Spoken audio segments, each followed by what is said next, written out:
Hello everyone, this is Pranav Kumar Singh from IAS PCS centre. Friends, आज हम लोग परफेक्शन IAS द्वारा प्रारंभ किए गए 70वीं बीपीएससी प्रीलिम्स टेस्ट सीरीज 1 को डिस्कस करेंगे। इस टेस्ट सीरीज के अंतर्गत मुख्य रूप से प्राचीन एवं मध्यकालीन भारतीय इतिहास से संबंधित प्रश्नों को शामिल किया गया है। तो आइए आज का डिस्कशन हम लोग प्रारंभ करते हैं। देखिए, जो पहला प्रश्न है वह महरौली स्तंभ लेख से संबंधित है। प्रश्न कह रहा है कि महरौली लौह स्तंभ के बारे में निम्नलिखित कथन पर विचार करें एवं सत्य कथन का चयन करें। पहला, कि यह चंद्रगुप्त प्रथम की उपलब्धियों की प्रशंसा की गई है, बिल्कुल गलत है, क्योंकि इसमें चंद्रगुप्त प्रथम नहीं बल्कि चंद्रगुप्त द्वितीय है। दूसरा, इसमें संस्कृत भाषा में रचित श्लोक शामिल है। तो देखिए, दूसरा नंबर जो स्टेटमेंट है वह बिल्कुल सही है। तीसरा कह रहा है कि यह इलाहाबाद में अवस्थित है, इलाहाबाद में नहीं बल्कि महरौली दिल्ली में अवस्थित है, जैसा कि प्रश्न से ही स्पष्ट हो रहा है, महरौली लौह स्तंभ। तो इस प्रश्न का आंसर हो जाएगा ऑप्शन नंबर डी, अर्थात केवल और केवल 2। दूसरा नंबर प्रश्न है, कोणार्क मंदिर के बारे में निम्नलिखित कथनों पर विचार करें एवं सत्य कथन का चयन करें। तो इस प्रश्न का आंसर हो जाएगा ऑप्शन नंबर सी, अर्थात पहला नंबर और दूसरा नंबर जो स्टेटमेंट है वो बिल्कुल सही है। लेकिन जो तीसरा नंबर स्टेटमेंट है कि यह भगवान शिव को समर्पित है, यह गलत है। भगवान शिव नहीं बल्कि यह भगवान सूर्य को समर्पित है। तो इस प्रश्न का आंसर हो जाएगा ऑप्शन नंबर सी। नेक्स्ट, तीसरा नंबर प्रश्न है, हर्ष पुष्पभूति वंश का शासक था और वह 606 ईस्वी में सिंहासन पर बैठा। निम्न में से कौन सा क्षेत्र हर्ष के साम्राज्य का एक अभिन्न हिस्सा था?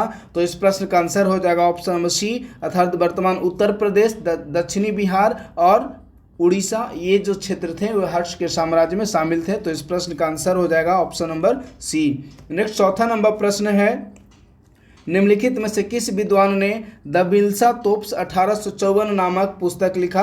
तो देखिए, यह जो पुस्तक है वह अलेक्जेंडर कनिंघम द्वारा लिखा गया था। तो इस प्रश्न का आंसर हो जाएगा ऑप्शन नंबर सी। नेक्स्ट, पांचवा नंबर प्रश्न है, मौर्य साम्राज्य के संदर्भ में निम्नलिखित युग्म का मिलान करें एवं युग्म का मिलान करने के उपरांत सत्य कथन का चयन करना है। पहला कह रहा है सन्निधाता। तो यदि सन्निधाता की बात करें तो जो सन्निधाता है वह मुख्य कोषाधिकारी था। तो एक का हो जाएगा ऑप्शन नंबर डी। नेक्स्ट है समाहर्ता। तो जो समाहर्ता है वह कलेक्टर जनरल ऑफ रेवेन्यू थे। तो 2 का आंसर हो जाएगा ऑप्शन नंबर सी। और नेक्स्ट है प्रदेशिका। प्रदेशिका मुख्य रूप से आधुनिक जिला मजिस्ट्रेट के रूप में कार्य करते थे। तो 3 का हो जाएगा ऑप्शन नंबर बी। तो ऑब्वियसली ऑप्शन 4 का हो जाएगा ऑप्शन नंबर ए। तो इसके अनुसार इस प्रश्न का आंसर निकल कर आ रहा है ऑप्शन नंबर सी। नेक्स्ट, छठा नंबर प्रश्न है, जजिया कर के बारे में निम्नलिखित कथनों पर विचार करें एवं सत्य कथन का चयन करें। पहला कह रहा है कि यह मुस्लिम प्रजा पर लगाया और वसूला जाता था। तो देखिए, जो पहला नंबर स्टेटमेंट है वह एक मिनट, प्रश्न करा कि जजिया कर के बारे में निम्नलिखित कथनों पर विचार करें। तो जो पहला नंबर स्टेटमेंट है कि यह मुस्लिम प्रजा पर लगाया और वसूला जाता था, बिल्कुल गलत है, क्योंकि यह गैर मुस्लिमों पर जजिया प्रथा को लगाया गया था। तो पहला नंबर जो स्टेटमेंट है वह गलत हो गया। दूसरा, कि मोहम्मद गौरी ने पहली बार जजिया को प्रारंभ किया, बिल्कुल गलत। मोहम्मद गौरी ने बल्कि ऐबक ने पहली बार जजिया प्रथा को प्रारंभ किया। नेक्स्ट कह रहा है कुतुबुद्दीन ऐबक ने जजिया को समाप्त कर दिया, नहीं, समाप्त नहीं बल्कि जजिया कर को कुतुबुद्दीन ऐबक ने प्रारंभ किया था। और नेक्स्ट है मुगल सम्राट औरंगजेब ने इसे पुनः प्रारंभ किया, यह सही है। तो प्रश्न कर रहा है कि निम्न उपर्युक्त में से कितने कथन, ध्यान दीजिएगा, प्रश्न कर रहा है कि कितने, इस प्रकार से प्रश्न जो बेसिकली है वह लास्ट ईयर यूपीएससी में पूछे गए थे कि उपयुक्त में से कितने जो कथन है वे सही है। तो प्रश्न कर रहा है कि उपयुक्त में कितने कथन सही हैं? तो सिर्फ और सिर्फ एक कथन सही है, अर्थात इस प्रश्न का आंसर हो जाएगा ऑप्शन नंबर ए, क्योंकि सिर्फ चौथा नंबर जो विकल्प है वह सही है। नेक्स्ट, 7 नंबर प्रश्न है, निम्नलिखित कथनों पर विचार करें एवं उपर्युक्त में से किस शासक को संदर्भित करती हैं? तो पहला कह रहा है कि वह सबसे प्रसिद्ध कुषाण शासक था। दूसरा, कि इसे द्वितीय अशोक के नाम से भी जाना जाता था। देखिए, जैसे ही द्वितीय अशोक की चर्चा की जाती है किसी भी प्रश्न में तो उस प्रश्न का संबंध कनिष्क से हो जाएगा। तो इस प्रश्न का आंसर हो जाएगा option number D. Next, 8 number प्रश्न है, निम्नलिखित में से मूर्ति कला का कौन सा विद्यालय कुषाण वंश से संबंधित है? यदि मूर्ति कला से संबंधित विद्यालय की बात करें तो कुषाण वंश से संबंधित मुख्य रूप से 2 विद्यालय थे, पहला गांधार और दूसरा था मथुरा। यदि अमरावती की बात करें तो जो अमरावती है वह सातवाहन वंश से संबंधित है। तो इस प्रश्न का जो आंसर हो जाएगा वह होगा ऑप्शन नंबर बी, केवल 2 और 3। नेक्स्ट प्रश्न है, प्राचीन भारत के संदर्भ में बैरीगाजा, बारबैरिकम और अरिकमेडु निम्न में से किसके लिए प्रसिद्ध थे? तो जैसे ही अरिकमेडु की चर्चा की जाती है तो अब प्राचीन समय में एक प्रसिद्ध बंदरगाह था, तो इस प्रश्न का आंसर हो जाएगा ऑप्शन नंबर ए, अर्थात विदेशी व्यापार संभालने वाले बंदरगाह।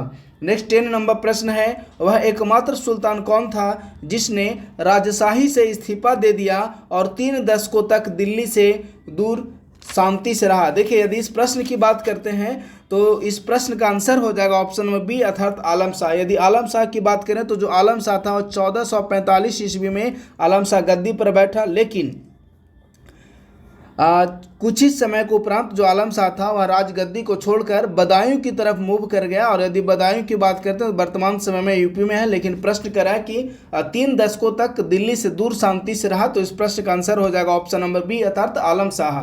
नेक्स्ट 11 नंबर प्रश्न है, उन्होंने मेरठ तक मार्च करने वाली मंगोल सेना को प्रभावी ढंग से खदेड़ दिया, राजधानी को दिल्ली से महाराष्ट्र के देवगिरी में स्थानांतरित करने का प्रयास किया।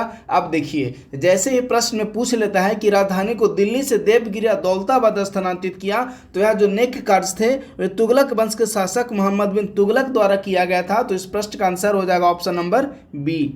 नेक्स्ट 12 नंबर प्रश्न है, निम्न में से किस ग्रंथ में हमें गुप्त काल के समाज का वर्णन देखने को मिलता है? यदि गुप्तकालीन समाज व्यवस्था की बात करें तो अमरकोश, बृहद संहिता और कामसूत्र, इन तीनों पुस्तक में गुप्तकालीन समाज व्यवस्था का वर्णन देखने को मिलता है, तो आंसर हो जाएगा ऑप्शन नंबर डी।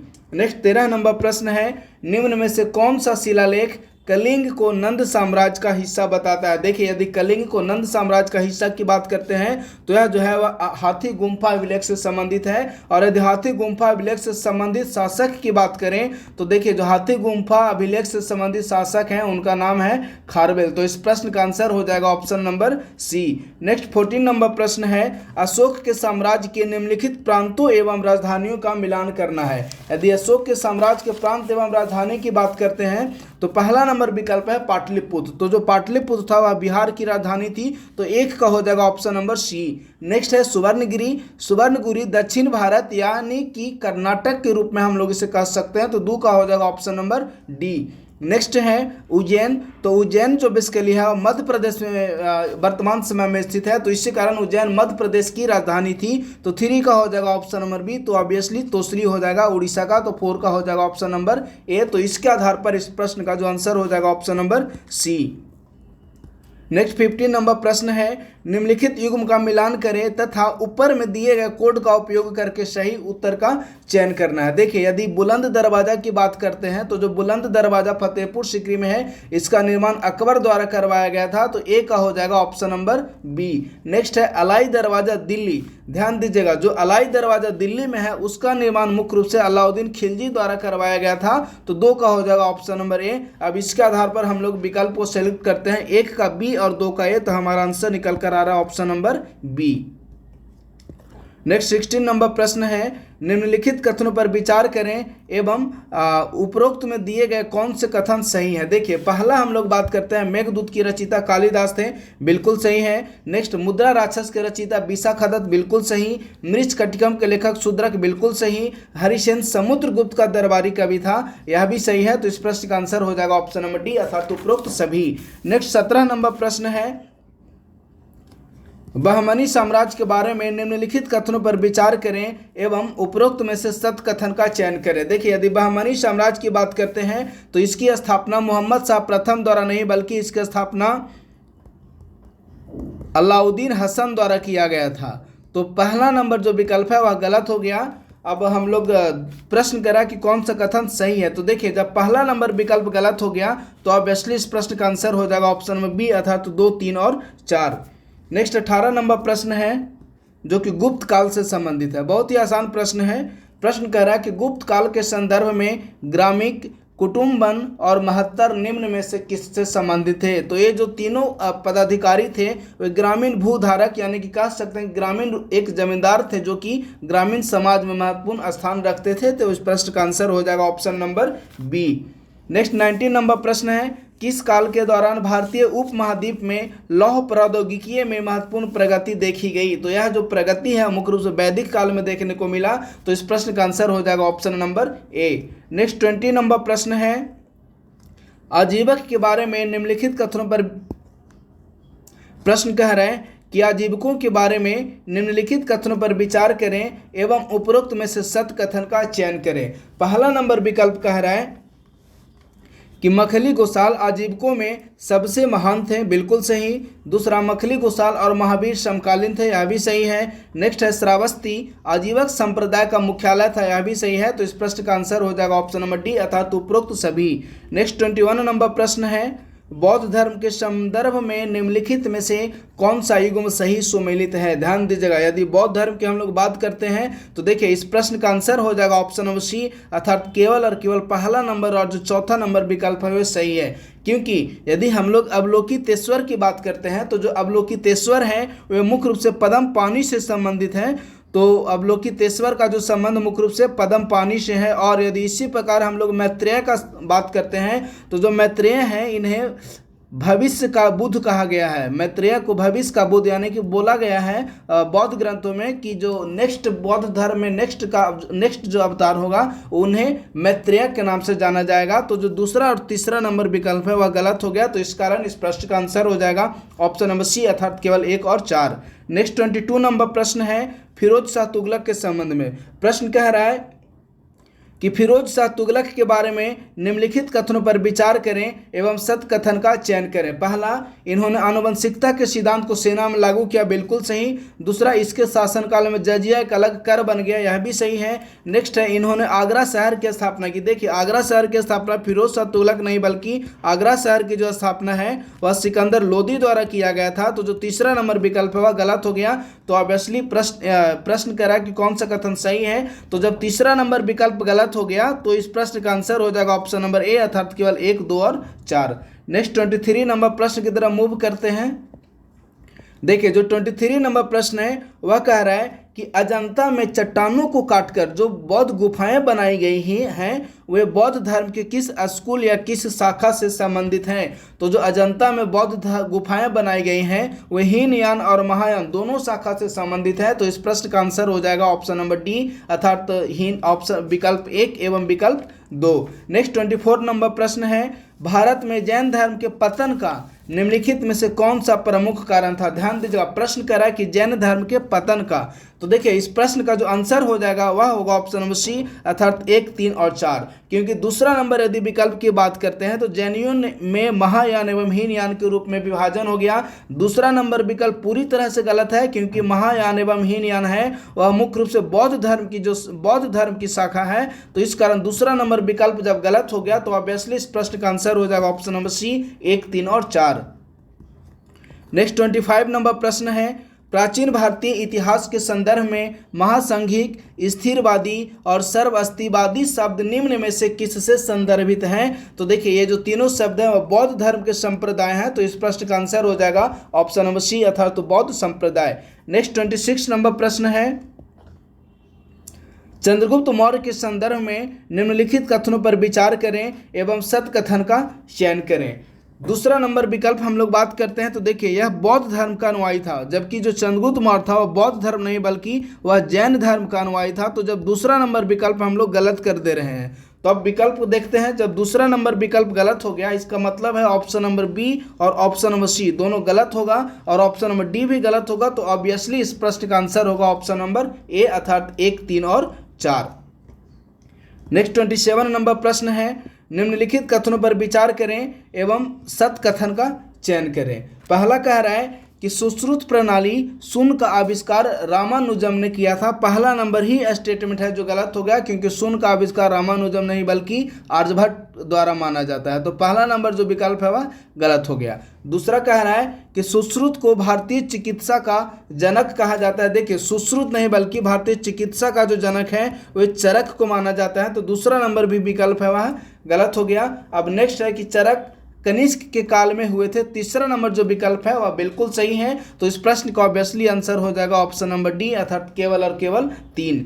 28 नंबर प्रश्न है निम्नलिखित मगध राजवंशों को कालानुक्रमिक रूप में व्यवस्थित करें। तो देखिए यदि मगध राजवंश की बात करते हैं तो सबसे पहले हुआ था हर्यक राजवंश अर्थात सबसे पहले हो जाएगा 4। हर्यक राजवंश के बाद हुआ शिशुनाग वंश अर्थात 4 के बाद हो जाएगा 2। अब 4 के बाद हम लोग 2 की विकल्प की बात करें तो ए और सी 2 विकल्प देखने को मिले, लेकिन शिशुनाग के बाद मुख्य रूप से नंद वंश स्थापित हुए हैं। तो 4 2 के बाद हो जाएगा ऑप्शन नंबर 1 अर्थात इस कारण हमारा आंसर निकल कर आ रहा है ऑप्शन नंबर सी।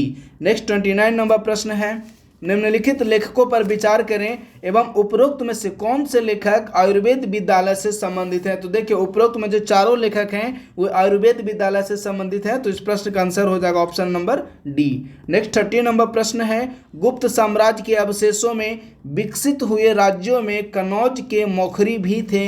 मौखरियों ने 5वीं शताब्दी ईस्वी के अंत में राजनीतिक प्रभुत्व प्राप्त किया। इस संदर्भ में मौखरी राजा यज्ञवर्मन का उदय कहाँ से हुआ। देखिए यह जो मौखरी राजवंश है इसका ऐसा माना जाता है कि मौखरी राजवंश का उदय मुख्य रूप से बिहार के गया जिले के आसपास के क्षेत्रों में मौखरी राजवंश का उदय देखने को मिला था। तो प्रश्न कह रहा है कि मौखरी राजा यज्ञवर्मन का उदय कहाँ से हुआ। अब यदि मौखरी राजा यज्ञवर्मन का उदय की बात करते हैं तो जो मौखरी राजा यज्ञवर्मन है उदय इनका मुख्य रूप से गया में देखने को मिला, तो ऑब्वियसली इस प्रश्न का आंसर हो जाएगा option number B. Next 31 number प्रश्न है, 31 नंबर प्रश्न में सुमेलित करना है। तो पहला कह रहा है शिखर। यदि शिखर की बात करें तो देखिए जो शिखर है वह मुख्य रूप से मंदिर का मीनार माना जाता था। यदि मंदिर की हम लोग बात करें तो जो ये वाला मंदिर का ये वाला जो हिस्सा है इसे हम लोग शिखर कहते हैं, तो ऑब्वियसली इसे मीनार के रूप में व्यक्त करेंगे। तो 1 का हो जाएगा ऑप्शन नंबर सी। अब 1 का ऑप्शन नंबर सी की बात करते हैं तो ऑब्वियसली इस प्रश्न का आंसर निकल कर आ रहा है ऑप्शन नंबर ए, क्योंकि 1 का सी सिर्फ और सिर्फ एक ही विकल्प ए में है, तो इस प्रश्न का आंसर हो जाएगा ऑप्शन नंबर ए। नेक्स्ट 32 नंबर प्रश्न है, निम्नलिखित व्यक्तित्वों पर विचार करें और बताएं कि उपरोक्त में से कौन अकबर के 9 रत्नों में से शामिल नहीं है। यदि अकबर की 9 रत्न में शामिल नहीं की बात करते हैं तो ध्यान दीजिएगा, बहुत ही आसान प्रश्न है। कृष्णदेव राय और तुलसीदास। कृष्णदेव राय मुख्य रूप से एक शासक था और तुलसीदास मुख्य रूप से एक लेखक थे, तो इस प्रश्न का आंसर हो जाएगा विकल्प सी, केवल 2 और 4 यानी कि कृष्णदेव राय और तुलसीदास ये 2 ऐसे थे जो कि अकबर के नवरत्न में शामिल नहीं थे। नेक्स्ट 33 नंबर प्रश्न है, ईस्ट इंडिया कंपनी के प्रतिनिधित्व कैप्टन विलियम हॉकिंस ने किस मुगल सम्राट के दरबार का दौरा किया। यदि कैप्टन विलियम हॉकिंस की बात करते हैं तो 1608 ईस्वी में भारत आया था और उसने जहांगीर के दरबार में यात्रा की, तो इस प्रश्न का आंसर हो जाएगा ऑप्शन नंबर सी अर्थात जहांगीर। नेक्स्ट 34 नंबर प्रश्न है, गुण समुद्र और महाकवि राय उपाधियां किस मुगल सम्राट को दी गई थी। तो देखिए यदि गुण समुद्र और महाकवि राय उपाधियां की बात करें तो ये जो दोनों उपाधियां हैं वह शाहजहां को दी गई थी, तो इस प्रश्न का आंसर हो जाएगा ऑप्शन नंबर डी अर्थात शाहजहां। नेक्स्ट 35 नंबर प्रश्न है, निम्नलिखित का मिलान करें एवं सत्य कथन का चयन करना है। पहला कह रहा है हुमायूं का मकबरा। तो देखिए जो हुमायूं का मकबरा है उसका निर्माण हाजी बेगम द्वारा करवाया गया था, तो ए का हो जाएगा ऑप्शन नंबर 2। नेक्स्ट है सिकंदरा मौसुकुम। यदि सिकंदरा मौसुकुम की बात करते हैं तो सिकंदरा मौसुकुम का निर्माण अकबर द्वारा करवाया गया था, तो बी का हो जाएगा विकल्प 3। अब देखिए ऑप्शन नंबर बी और ऑप्शन नंबर डी ये दोनों में मिल रहा है, ए और बी 2 और 3 दोनों में मिल रहे हैं। अब हम लोग विकल्प सी की बात करते हैं। विकल्प सी में है इत्मा उद दौला। इत्मा उद दौला का निर्माण नूरजहां द्वारा करवाया गया था, तो सी का हो जाएगा 4। अब इसके आधार पर हमारा जो आंसर निकल कर आ रहा है वो ऑब्वियसली विकल्प बी की तरफ हम लोग मूव करेंगे, यानी कि विकल्प बी इस प्रश्न का सही आंसर है। नेक्स्ट 36 नंबर प्रश्न है, निम्नलिखित युग्म को मिलान करें एवं ऊपर में दिए गए कोड का उपयोग करके सही कथन का चयन करें। पहला कह रहा है हड़प्पा। हड़प्पा की जो खोज की गई है वह दयाराम साहनी द्वारा की गई है, तो ए का हो जाएगा विकल्प 2। नेक्स्ट है मोहनजोदड़ो। मोहनजोदड़ो की खोज राखालदास बनर्जी यानी कि आर.डी. बनर्जी द्वारा की गई है, तो बी का हो जाएगा विकल्प 3। अब देखिए ए का 2 और बी का 3 यानी कि विकल्प सी इस प्रश्न का सही आंसर है। नेक्स्ट 37 नंबर प्रश्न है, निम्नलिखित में से कौन सा संबंधित राजधानी से सही ढंग से मेल खाता है। यह जो है वह एक तरफ महाजनपद दिया हुआ है और दूसरी तरफ उस महाजनपद से संबंधित राजधानी दिया हुआ है। तो प्रश्न कर रहा है कि कौन सा सही ढंग से सुमेलित है। यदि अंग की बात करते हैं तो अंग की जो राजधानी थी वह तोसली नहीं बल्कि अंग की राजधानी चंपा थी, तो ए नंबर जो विकल्प है वह गलत हो गया। नेक्स्ट है मगध, मगध की जो राजधानी कौशाम्बी नहीं बल्कि मगध की राजधानी थी वह राजगिरी थी, तो बी नंबर विकल्प भी गलत हो गया। नेक्स्ट है अवंती, अवंती की राजधानी उज्जैनी थी, बिल्कुल सही है। नेक्स्ट है गांधार, गांधार की राजधानी चंपा नहीं बल्कि गांधार की जो राजधानी थी वह तक्षशिला थी, तो इस प्रश्न का जो आंसर हो जाएगा वह होगा option number C. Next 38 number प्रश्न है, हर्यक राजवंश से संबंधित बहुत ही आसान प्रश्न है। प्रश्न कह रहा है कि हर्यक राजवंश के बारे में निम्नलिखित कथनों पर विचार करें एवं सत्य कथन का चयन करें। तो इस प्रश्न का आंसर हो जाएगा ऑप्शन नंबर बी, अर्थात केवल 2, 3 और 4, दूसरा, तीसरा और चौथा नंबर जो विकल्प है वह सही है। यदि पहला नंबर विकल्प की बात करते हैं, अजातशत्रु ने हर्यक राजवंश की स्थापना की, बिल्कुल गलत है, क्योंकि हर्यक राजवंश की स्थापना मुख्य रूप से बिंबिसार द्वारा माना जाता है। तो इस प्रश्न का जो आंसर हो जाएगा वह होगा ऑप्शन नंबर बी, क्योंकि हर्यक राजवंश की स्थापना बिंबिसार ने की। अब 39 नंबर प्रश्न कह रहा है, निम्नलिखित कथनों पर विचार करें एवं उपरोक्त कथनों में निम्न में से किस राजा का वर्णन किया गया है। अर्थात यह जो प्रश्न कर रहा है कि उपरोक्त जो 3 स्टेटमेंट है वो निम्न में से किस राजा से संबंधित है। देखिए, उन्होंने भारत में बौद्ध धर्म के विध्वंसक के रूप में जाना जाता है। तो अब हम लोग विकल्प देखते हैं। बौद्ध धर्म के विध्वंसक के रूप में मुख्य रूप से 2 शासक सिमुक और पुष्यमित्र शुंग को जाना जाता है। दूसरा विकल्प देखते हैं कि इसके काल में संस्कृत भाषा का सर्वाधिक विकास हुआ। तो आप सारे लोग जानते होंगे कि पुष्यमित्र शुंग के शासनकाल में संस्कृत भाषा का सर्वाधिक विस्तार हुआ। तो इस प्रश्न का आंसर हो जाएगा option number C. Next 40 number प्रश्न है, निम्नलिखित शिलालेखों पर विचार करें तथा बताएं कि कौन से शिलालेख का संबंध गुप्त काल से रहा है। यदि इस प्रकार के शिलालेख की बात करते हैं तो देखिए, प्रयाग प्रशस्ति, उदयगिरी, एरन अभिलेख और भीतरी स्तंभलेख, इन चारों अभिलेख का संबंध जो है गुप्त काल से रहा है। तो इस प्रश्न का आंसर हो जाएगा ऑप्शन नंबर डी, अर्थात उपरोक्त सभी। नेक्स्ट 41 नंबर प्रश्न है, निम्नलिखित पुस्तकों पर विचार करें और बताएं कि कौन सी पुस्तक हर्षवर्धन द्वारा लिखी गई है। नागानंद, रत्नावली और प्रियदर्शिका, ये जो तीनों पुस्तक है वो हर्षवर्धन द्वारा लिखी गई है। तो इस प्रश्न का आंसर हो जाएगा ऑप्शन नंबर सी। लेकिन प्रश्न उठता है कि जो मुद्रा राक्षस है इसकी रचना किसके द्वारा की गई है। तो मुद्रा राक्षस की रचना विशाखदत्त द्वारा की गई है। तो प्रश्न के अनुसार आंसर हो जाएगा ऑप्शन नंबर सी, अर्थात केवल 1, 2 और 3। नेक्स्ट 42 नंबर प्रश्न है, चंद्रगुप्त के दरबार में निम्नलिखित नवरत्नों पर विचार करें और उपरोक्त में से कौन कवि हैं। तो प्रश्न उठता है कि कालिदास, हरिसेन, बैताल भट्ट और बराह मिहिर, इनमें से कौन ऐसे नवरत्न हैं जो कि कवि हैं। यदि बैताल भट्ट और बराह मिहिर की बात करें तो कवि नहीं, मुख्य रूप से जादूगर थे। तो देखिए 3 और 4 नंबर जो विकल्प है वह गलत हो गया। तो ऑब्वियसली इस प्रश्न का आंसर हो जाएगा ऑप्शन नंबर बी, अर्थात केवल 1 और 2। नेक्स्ट 43 नंबर प्रश्न है, गयासुद्दीन बलबन के बारे में निम्नलिखित कथनों पर विचार करें और बताएं कि उपरोक्त में से कौन सा जो कथन है वह सही है।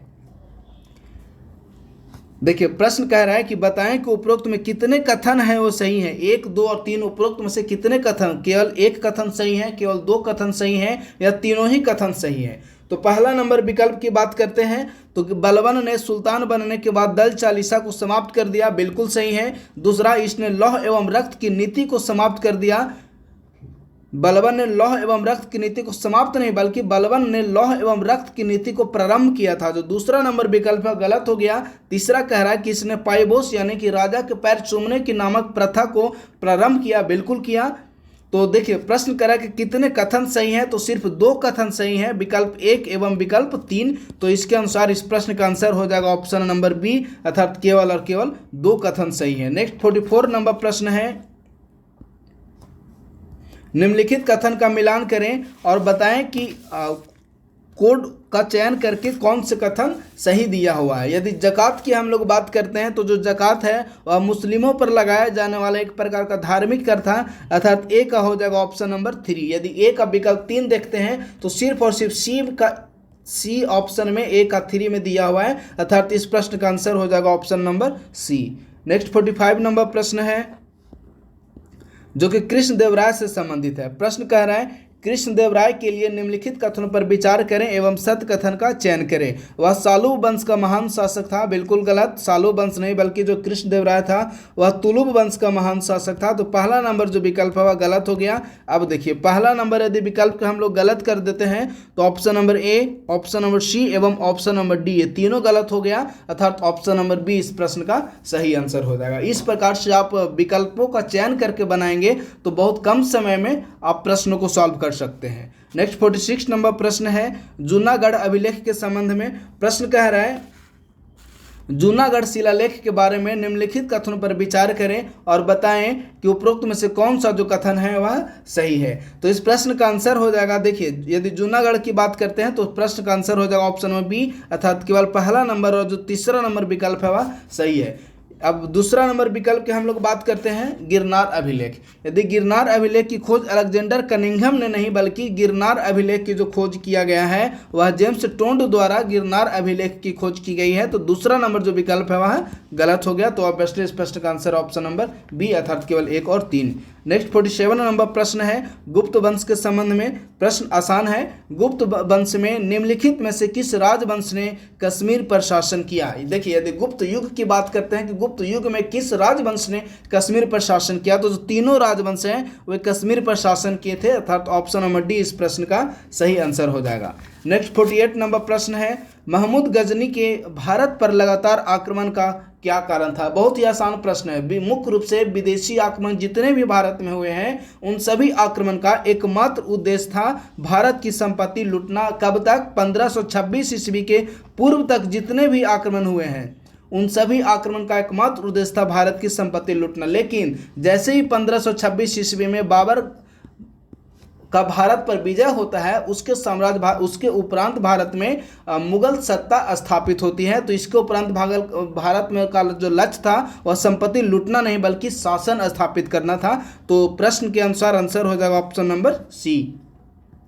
नेक्स्ट 49 नंबर प्रश्न कह रहा है कि सातवाहन राजवंश के बारे में निम्नलिखित कथनों पर विचार करें एवं सत्य कथन का चयन करें। पहला नंबर विकल्प है कि सिमुक सातवाहन वंश का संस्थापक था, बिल्कुल सही है। दूसरा, इन्होंने प्राकृत साहित्य को संरक्षण दिया, बिल्कुल सही, वो हिंदू धर्म के अनुयायी थे।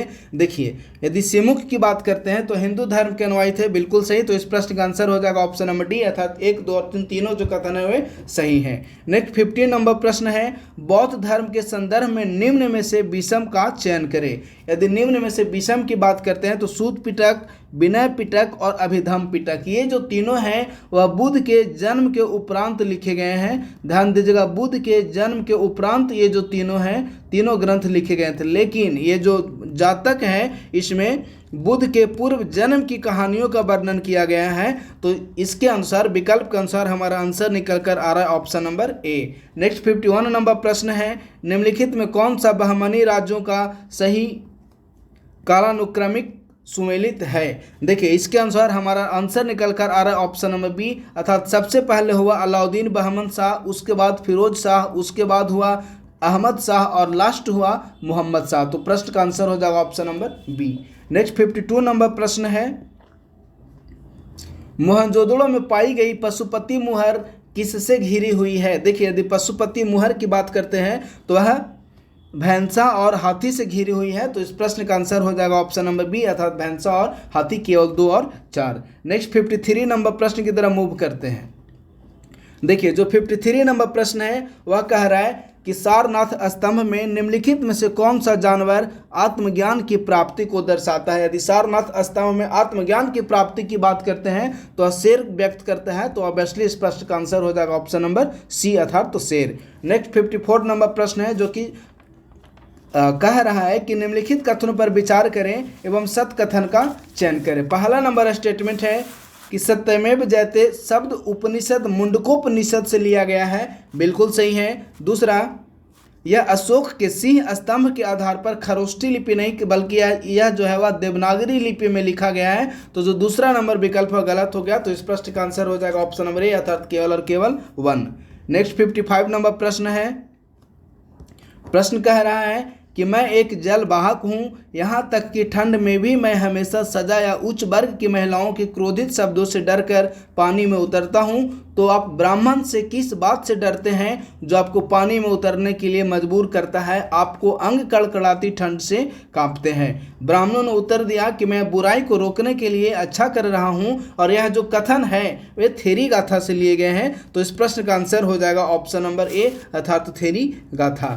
नेक्स्ट 56 नंबर प्रश्न की तरफ मूव करते हैं। देखिए जो 56 नंबर प्रश्न है कि निम्न में से किस राजवंश ने बेसर शैली मंदिरों का निर्माण किया? यदि हम लोग बेसर शैली मंदिर की बात करते हैं तो इसमें मुख्य रूप से नागर शैली के साथ साथ द्रविड़ दोनों शैलियों का संगम होता था, यानी कि नागर शैली और द्रविड़ शैली दोनों शैलियों को मिलाकर जिस मंदिर निर्माण की शैली का विकसित किया गया था उसे बेसर शैली के नाम से हम लोग जानते हैं। तो प्रश्न कह रहा है कि किस प्रमुख राजवंश ने बेसर शैली में मंदिरों का निर्माण करवाया था? तो इस प्रश्न का आंसर हो जाएगा ऑप्शन नंबर बी अर्थात केवल 2, 3 और 4। नेक्स्ट 57 नंबर प्रश्न है अंगुत्तर निकाय उस समय के दौरान प्राचीन भारत में मौजूद सामाजिक, राजनीतिक और आर्थिक स्थितियों के बारे में बहुमूल्य जानकारी प्रदान करता है। तो बताएं कि अंगुत्तर निकाय एक बौद्ध ग्रंथ है जिसका संबंध निम्न में से किससे है? तो जो अंगुत्तर निकाय है उसका संबंध सूत पिटक से है। तो इस प्रश्न का आंसर हो जाएगा ऑप्शन नंबर ए अर्थात सूत पिटक।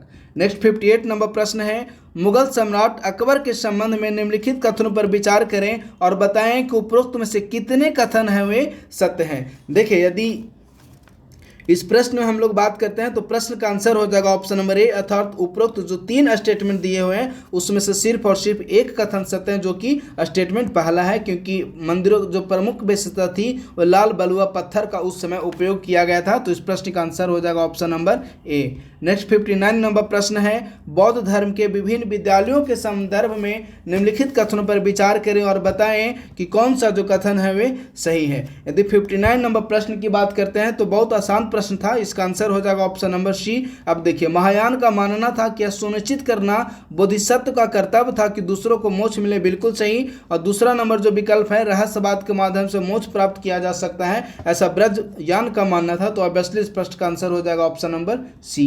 नेक्स्ट 60 नंबर प्रश्न है सिकंदर के आक्रमण का भारत पर सबसे महत्वपूर्ण प्रभाव क्या पड़ा? देखिए यदि सिकंदर के आक्रमण का भारत पर सबसे महत्वपूर्ण प्रभाव की बात करते हैं तो सिकंदर के आक्रमण के उपरांत भारत में मौर्य राजवंश की शासन स्थापित होती है। तो इस प्रश्न का आंसर हो जाएगा option number C. Next 61 number प्रश्न है ओल चिक्की लिपि निम्न में से किससे संबंधित है? तो जो ओल चिक्की लिपि है वह संताल से संबंधित है। तो इस प्रश्न का आंसर हो जाएगा ऑप्शन नंबर ए। अब यदि ओल चिक्की लिपि का विकास की बात करते हैं, सपोज प्रश्न पूछ लेता कि इस ओल चिक्की लिपि का विकास किसने किया, तो इस ओल चिक्की लिपि का विकास का श्रेय जाता है रघुनाथ मुर्मू को। तो प्रश्न के अनुसार आंसर हो जाएगा ऑप्शन नंबर ए। नेक्स्ट 62 नंबर प्रश्न है तुगलक साम्राज्य के पतन का श्रेय फिरोज शाह तुगलक के किस नीति को दिया जा सकता है? देखिए यदि इस प्रश्न का आंसर की बात करते हैं तो आंसर हो जाएगा ऑप्शन नंबर ए अर्थात 2, 3 और 4। 63 नंबर प्रश्न है निम्नलिखित में से कौन सा भक्ति आंदोलन का एक प्रमुख उद्देश्य था? यदि भक्ति आंदोलन का एक प्रमुख उद्देश्य की बात करते हैं तो जातिगत भेदभाव को दूर करना भक्ति आंदोलन का प्रमुख उद्देश्य था। तो इस प्रश्न का आंसर हो जाएगा option number C. Next 64 number प्रश्न है पानीपत युद्ध में बाबर की सफलता के निम्नलिखित में से कौन से प्रमुख कारण थे? यदि बाबर की सफलता के प्रमुख कारणों की बात करें तो उपरोक्त तीनों जो कारण थे वो बाबर की सफलता में सहायक साबित हुए थे। तो इस प्रश्न का आंसर हो जाएगा ऑप्शन नंबर डी अर्थात उपरोक्त सभी। 65 नंबर प्रश्न है निम्नलिखित को सुमेलित करना है और उसके आधार पर आंसर सेलेक्ट करना है। देखिए यदि पहला विकल्प की बात करते हैं अबुल फजल, तो जो अबुल फजल है अबुल फजल ने अकबरनामा की रचना की, तो एक का हो जाएगा ऑप्शन नंबर सी। नेक्स्ट है अबुल बदायून। देखिए यदि अबुल बदायून की बात करते हैं तो इसने मुख्तब उत तवारीख की रचना की, तो 2 का हो जाएगा ऑप्शन नंबर डी। यदि 1 का सी और 2 का डी की बात करते हैं तो ऑब्वियसली इस प्रश्न का आंसर निकल कर आ रहा है ऑप्शन नंबर सी अर्थात 1 का सी, 2 का डी, 3 का ए और 4 का बी। नेक्स्ट 66 नंबर प्रश्न है 66 नंबर प्रश्न कह रहा है कि भारतीय संस्कृति पर यूनानी आक्रमण का निम्न में से कौन सा प्रभाव देखने को मिलता है? तो इस प्रश्न का जो आंसर हो जाएगा, हाँ प्रश्न कर रहा है कि उपरोक्त में कितने कथन सही हैं। देखिए यदि उपरोक्त में कितने कथन की बात करते हैं तो सभी चारों जो कथन है वो सही है, तो ऑब्वियसली इस प्रश्न का आंसर हो जाएगा ऑप्शन नंबर डी, अर्थात उपरोक्त चारों जो कथन है वे सही है। नेक्स्ट 67 नंबर प्रश्न है, भारत के मध्यकालीन इतिहास के संदर्भ में मिरास और वतन क्या थे। देखिए, यदि मिरास और वतन की बात करते हैं तो कारीगरों को दिया जाने वाला भूमि अनुदान था, तो इस प्रश्न का आंसर है ऑप्शन नंबर बी। 68 नंबर प्रश्न है, निम्नलिखित कथनों पर विचार करें और बताएं कि उपरोक्त में कितने कथन सही हैं। एक कथन सही है, दो सही है, तीन सही है, तीनों ही कथन सही हैं, तो इसके आधार पर हमें आंसर को सिलेक्ट करना है। पहला नंबर विकल्प कह रहा है कि विशिष्टाद्वैत दर्शन की स्थापना माघवाचार्य ने की, तो पहला नंबर ही विकल्प गलत हो गया, क्योंकि माघवाचार्य नहीं बल्कि विशिष्टाद्वैत की जो स्थापना है वह रामानुजाचार्य द्वारा किया गया था, तो पहला नंबर जो विकल्प है वह गलत हो गया। दूसरा नंबर विकल्प की बात करते हैं, द्वैतोद्वैत दर्शन की स्थापना निम्बकाचार्य ने की, बिल्कुल सही है। तीसरा, द्वैत दर्शन की स्थापना रामानुज आचार्य ने की, तीसरा नंबर भी विकल्प है वो गलत हो गया। तो इस प्रश्न के अनुसार केवल एक कथन सही है, अर्थात ऑप्शन नंबर ए इस प्रश्न का सही आंसर है। 69 नंबर प्रश्न कह रहा है, यदि हम बौद्ध धर्म के प्रति अशोक और हर्षवर्धन के दृष्टिकोण की तुलना करें तो निम्न में से कौन सा कथन सही प्रतीत होता है, तो इस प्रश्न का आंसर हो जाएगा ऑप्शन नंबर बी। 70 नंबर प्रश्न है, प्रश्न कह रहा है कि निम्नलिखित कथनों पर विचार करें और बताएं कि उपरोक्त वाक्यांश निम्न में से किनका वर्णन करते हैं। तो यदि उपरोक्त वाक्यांश की बात करते हैं तो कबीर से संबंधित है, अर्थात ऑप्शन नंबर सी।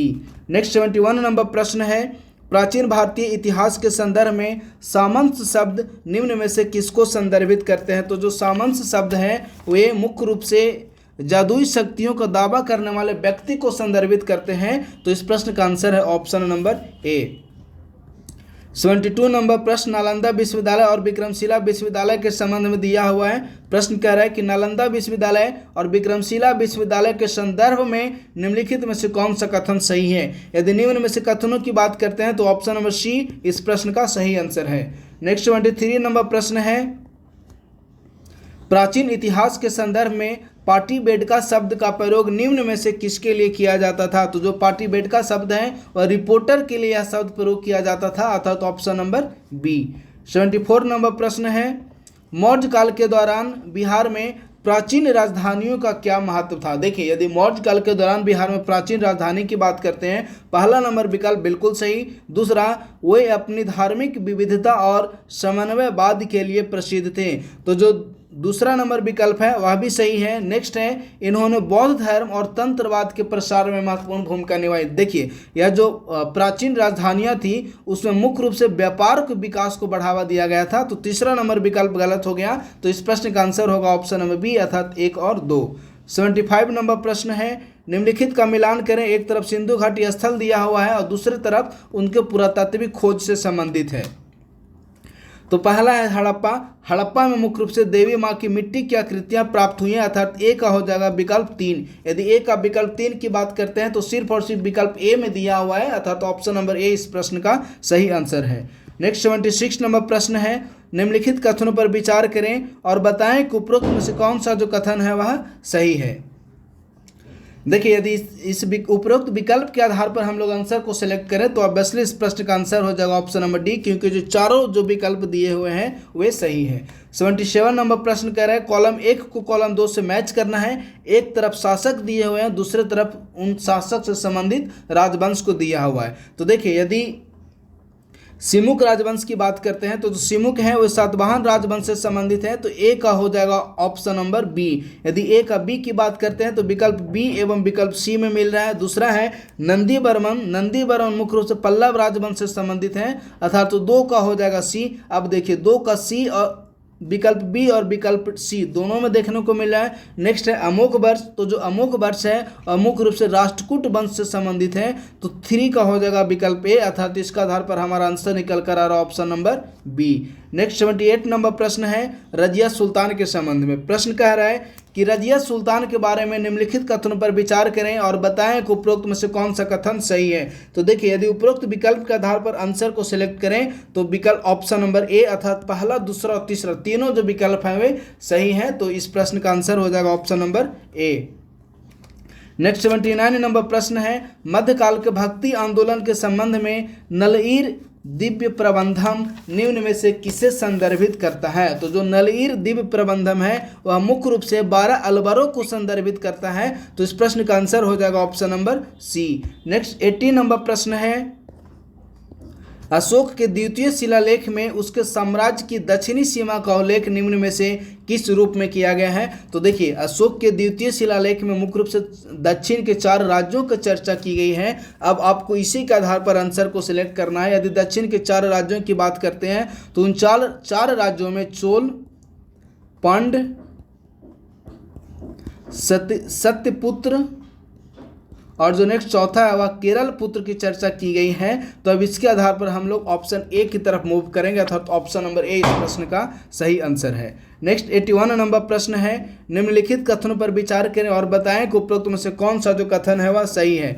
देखिए, तक्षशिला और कौशाम्बी बौद्ध स्थल है, बिल्कुल सही। इनकी खोज अलेक्जेंडर कनिंघम ने की, यह भी सही है, तो ऑप्शन नंबर सी इस प्रश्न का सही आंसर है। 82 नंबर प्रश्न है, डाई स्ट्राइकिंग तकनीक द्वारा बनाए गए सिक्के भारत में किस राजवंश के शासक द्वारा शुरू किए गए थे?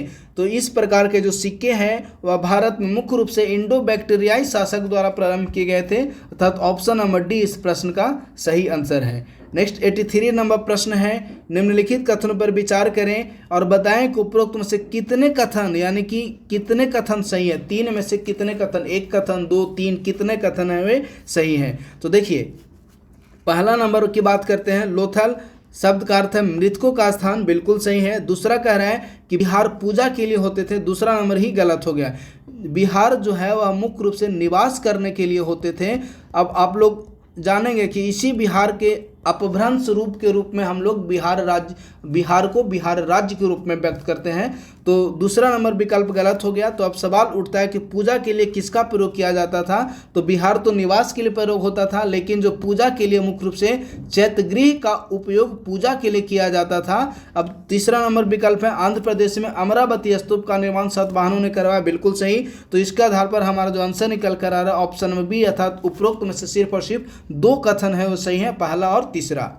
नेक्स्ट 84 नंबर प्रश्न है, अर्थशास्त्र के संदर्भ में सप्तांग सिद्धांत निम्न में से किससे संबंधित है? तो जो सप्तांग सिद्धांत है वह मुख्य रूप से राज्य और प्रशासन से संदर्भित है, अर्थात इस प्रश्न का आंसर हो जाएगा ऑप्शन नंबर सी। अब प्रश्न उठता है कि अर्थशास्त्र की रचना किसने की? तो अर्थशास्त्र की रचना कौटिल्य द्वारा किया गया था।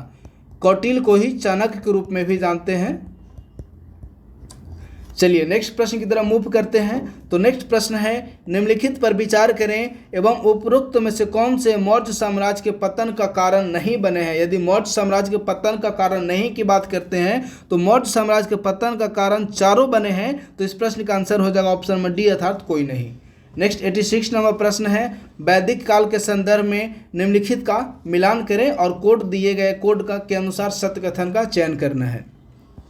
पहला कह रहा है महिषी, जो महिषी सेवा रानी के लिए उपयोग किया जाता था, अर्थात ए का हो जाएगा ऑप्शन नंबर 3। नेक्स्ट है युवराज, तो जो युवराज था वह मुख्य रूप से राजकुमार के लिए प्रयोग किया जाता था, तो बी का हो जाएगा विकल्प 4, अर्थात ए का 3 और बी का 4। तो विकल्प सिर्फ और सिर्फ बी में मिल रहा है, अर्थात इस प्रश्न का आंसर हो जाएगा ऑप्शन नंबर बी।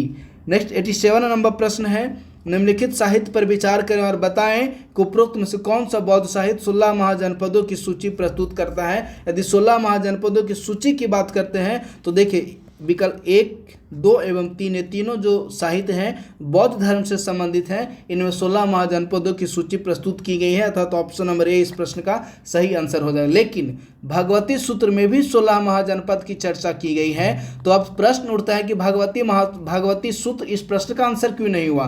तो जो भगवती सूत्र है मुख्य रूप से जैन ग्रंथ है, तो इस कारण इस प्रश्न का आंसर भगवती सूत्र नहीं हुआ, बल्कि ऑप्शन नंबर 1, 2 एवं 3 तीनों जो ग्रंथ हैं उनमें 16 महाजनपदों की चर्चा की गई है और बौद्ध धर्म से संबंधित हैं। 88 नंबर प्रश्न है, रुमनदेही से संदर्भ में प्रश्न कह रहा है कि रुमनदेही स्तंभ कहाँ स्थापित किया गया था? तो जो रुमनदेही स्तंभ है वह मुख्य रूप से बुद्ध के जन्म स्थान पर स्थापित किया गया था। तो इस प्रश्न का आंसर हो जाएगा ऑप्शन नंबर ए। नेक्स्ट 89 नंबर प्रश्न है, देखिए जो 89 नंबर प्रश्न है वह असर्शन से संबंधित है, अर्थात कथन और कारण वाला प्रश्न है। कथन है कि कि प्रारंभिक आज समाज में महिलाएं पति के घर पर एकत्रित लोगों से बात करती थी, दावतों में जाती थी और अपने पति के साथ सभी धार्मिक समारोहों में भाग लेती थी। बिल्कुल सही है। दूसरा कह रहा है कि प्रारंभिक आर्य समाज में कोई पर्दा प्रथा नहीं थी। बिल्कुल सही। तो इस प्रश्न का आंसर हो जाएगा ऑप्शन नंबर ए। नेक्स्ट 90 नंबर प्रश्न है, मियां तानसेन के संदर्भ में निम्नलिखित में से कौन सा कथन जो है वह गलत दिया हुआ। ध्यान दीजिएगा, प्रश्न कह रहा है कि कौन सा जो कथन है वह गलत है। तो देखिए ऑप्शन नंबर ए, बी एवं सी तीनों ही जो कथन है वह सही है। तो अर्थात इस प्रश्न का आंसर हो जाएगा ऑप्शन नंबर सी, सभी कथन सही हैं। सॉरी, सी नहीं, option number D. Next 91 number प्रश्न है, हाल ही में प्रधानमंत्री नरेंद्र मोदी ने विक्रमादित्य वैदिक घड़ी का अनावरण कहाँ किया। देखिए पिछले टेस्ट में भी मैंने बताया था कि विक्रमादित्य वैदिक घड़ी का अनावरण उज्जैन में किया गया है। तो इस प्रश्न का आंसर हो जाएगा ऑप्शन नंबर डी अर्थात उज्जैन। नेक्स्ट 92 नंबर प्रश्न है, शिवाजी के शासनकाल के दौरान मराठा प्रशासन के संदर्भ में निम्नलिखित कथनों पर विचार करें और ऊपर में दिए गए कोड के आधार पर सही कथन का चयन करना है। तो इस प्रश्न का आंसर हो जाएगा ऑप्शन नंबर ए अर्थात केवल 1 और केवल 3 नंबर जो स्टेटमेंट है वह सही है। लेकिन जो दूसरा नंबर है कि शिवाजी के मंत्रिपरिषद को अष्टदिग्गज कहा जाता था। देखिए शिवाजी के मंत्रिपरिषद को अष्टदिग्गज नहीं बल्कि शिवाजी के मंत्रिपरिषद को अष्ट प्रधान कहा जाता था। तो इस कारण दूसरा नंबर जो विकल्प है वो गलत हो गया अर्थात ऑप्शन नंबर ए इस प्रश्न का सही आंसर है। नेक्स्ट 93 नंबर प्रश्न है, हाल ही में खबरों में रहा गणपतिबट्टम मंदिर कहाँ अवस्थित है। तो जो गणपतिबट्टम मंदिर है वह केरल में अवस्थित है। तो इस प्रश्न का आंसर हो जाएगा ऑप्शन नंबर ए अर्थात केरल। नेक्स्ट 94 नंबर प्रश्न है, गौतम बुद्ध के लिए निम्नलिखित कथनों पर विचार करें और बताएं कि उपरोक्त में से कितने कथन हैं वे सत्य हैं। अब देखिए पहला नंबर जो विकल्प है कि बुद्ध का कोई भी भाषण उनके जीवन काल के दौरान लिखा नहीं गया था, बिल्कुल सही है। दूसरा कह रहा है कि उनकी मृत्यु के उपरांत बुद्ध की शिक्षाओं को उनके शिष्यों द्वारा राजगृह में संकलित किया गया। दूसरा नंबर गलत है, राजगृह नहीं बल्कि वैशाली में संकलित किया गया था। तो दूसरा नंबर जो विकल्प है वह गलत हो गया। तीसरा कह रहा है कि इन संकलनों को त्रिपिटक के नाम से जाना जाता है, बिल्कुल सही अर्थात सिर्फ और सिर्फ 2 कथन सही है। तो इस प्रश्न का आंसर हो जाएगा option number B. Next 95 number प्रश्न है, दिल्ली सल्तनत के संदर्भ में निम्नलिखित में से कौन सा कथन सुमेलित है। ध्यान दीजिएगा, प्रश्न कह रहा है कौन सा कथन सुमेलित है। देखिए पहला कह रहा है दीवान ए रसालत। तो जो दीवान ए रसालत है विदेशी मामलों से है, बिल्कुल सही। दूसरा कह रहा है दीवान ए बिजारत। दीवान ए बिजारत वित्त मामलों से सही है, यह भी सही। नेक्स्ट है दीवान ए इंसा। दीवान ए इंसा युद्ध मामला नहीं बल्कि दीवान ए इंसा जो है पत्राचार विभाग से संबंधित था। तो जो सी नंबर है वह गलत हो गया। नेक्स्ट है दीवान ए बारीद खुफिया विभाग, बिल्कुल सही। प्रश्न कर रहा है कि कौन सा जो कथन है वह गलत सुमेलित है। तो इसका आधार पर हमारा आंसर निकल कर आ रहा है option number C. Next 96 number प्रश्न है, मैंने 1 कप शराब और 1 डिश सूप के लिए अपना राज अपनी प्रिय रानी को बेच दिया। यह कथन निम्न में से किससे संबंधित है। तो यह कथन है वह जहांगीर द्वारा बोला गया था अर्थात ऑप्शन नंबर ए इस प्रश्न का सही आंसर है। नेक्स्ट 97 नंबर प्रश्न है, अकबर की धार्मिक नीति के लिए निम्न में से कौन सा कथन सही है। यदि अकबर की धार्मिक नीति की बात करें तो उसके आधार पर ऑप्शन नंबर सी इस प्रश्न का सही आंसर हो जाएगा। नेक्स्ट 98 नंबर प्रश्न है, भारतीय सिक्का प्रणाली के संदर्भ में निम्नलिखित कथनों पर विचार करें और बताएं कि ऊपर में दिए गए कथनों में कितने कथन हैं वे सही हैं। यदि 98 नंबर प्रश्न की बात करते हैं, पहला नंबर जो है कि कुषाण बड़ी मात्रा में सोने के सिक्के ढालने वाले उपमहाद्वीप के पहले राजवंश थे, बिल्कुल सही है। दूसरा, गुप्त काल में चांदी के सिक्कों का कोई प्रमाण नहीं मिला, बिल्कुल गलत। गुप्त काल में चांदी के साथ साथ तांबा के सिक्के भी ढाले गए थे। दूसरा नंबर जो विकल्प हुआ गलत हो गया। तीसरा कह रहा है कि गुप्तकालीन सिक्कों में धार्मिक चिन्ह हैं, बिल्कुल सही। तो इसका आधार पर इस प्रश्न का आंसर हो रहा है ऑप्शन नंबर बी अर्थात ऊपर में दिए गए 2 स्टेटमेंट ऐसे हैं जो कि सही हैं। नेक्स्ट 99 नंबर प्रश्न है, निम्न में से किस ग्रंथ ने यह बताकर गुप्त युग के प्रारंभिक वर्ष की पहचान करने में मदद की कि गुप्त युग शक युग की शुरुआत के 241 साल बाद प्रारंभ हुआ था। तो इस प्रश्न का आंसर हो जाएगा ऑप्शन नंबर डी अर्थात तहकीक-ए-हिंद। नेक्स्ट 100 नंबर प्रश्न है, भीमबेटका की शैल कला के संदर्भ में निम्नलिखित कथनों पर विचार करें और बताएं कि ऊपर में दिए गए कौन से जो कथन है वे सही हैं। तो इस प्रश्न का आंसर हो जाएगा ऑप्शन नंबर ए अर्थात केवल 1 और दूसरा नंबर जो विकल्प है वह सही है। नेक्स्ट 101 नंबर प्रश्न है, सिंधु घाटी सभ्यता के बारे में निम्नलिखित कथनों पर विचार करें और बताएं ऊपर में दिए गए कितने कथन हैं वे सही हैं। पहला नंबर कह रहा है कि आईबीसी लोग बैल के बारे में जानते थे। देखिए आईबीसी का मतलब हुआ इंडस वैली सिविलाइजेशन यानी कि सिंधु घाटी सभ्यता। प्रश्न विकल्प कह रहा है कि आईबीसी लोग बैल के बारे में जानते थे और वे जुताई के लिए बैलों का ही इस्तेमाल करते थे। तो जो पहला नंबर विकल्प है बिल्कुल सही। नेक्स्ट है सिंधु घाटी सभ्यता के लोग मृतकों के साथ कीमती चीज दफनाने में विश्वास करते थे। बिल्कुल गलत, दफनाने में विश्वास नहीं करते थे। तो ऑब्वियसली जब पहला नंबर सही हो गया और दूसरा गलत हो गया तो इस प्रश्न का आंसर हो जाएगा ऑप्शन नंबर ए। नेक्स्ट 102 नंबर प्रश्न है, निम्नलिखित कथनों पर विचार करें और बताएं कि सिंधु घाटी सभ्यता के संबंध में उपरोक्त में से कौन सा जो कथन है वह सही है। अब देखिए इसके यदि विकल्प के आधार पर आंसर को सिलेक्ट करते हैं तो विकल्प 2 एवं 3 जो है वह सही है। तो इस प्रश्न का आंसर हो जाएगा option number B. Next 103 number प्रश्न है, पेशवाओं के अधीन मराठा प्रशासन के बारे में निम्नलिखित कथनों पर विचार करें और बताएं कि उपरोक्त में से कौन सा जो कथन है वह सही है। तो पहला और दूसरा दोनों जो कथन है वह सही है अर्थात तो ऑप्शन नंबर सी इस प्रश्न का सही आंसर हो जाएगा। नेक्स्ट 104 नंबर प्रश्न है, निम्नलिखित युग्म पर विचार करें और बताएं कि उपरोक्त में से कितने युग्म है वह सही सुमेलित है। तो यदि नासिक शिलालेख की बात करते हैं तो जो नासिक शिलालेख है वह गौतमी पुत्र से संबंधित है, बिल्कुल सही। नेक्स्ट है जूनागढ़ अभिलेख, यदि जूनागढ़ शिलालेख की बात करते हैं तो रुद्र दामन से संबंधित है, यह भी सही है। नेक्स्ट है मथुरा शिलालेख, तो देखिए यह जो मथुरा शिलालेख है वह कुमार गुप्त से संबंधित है।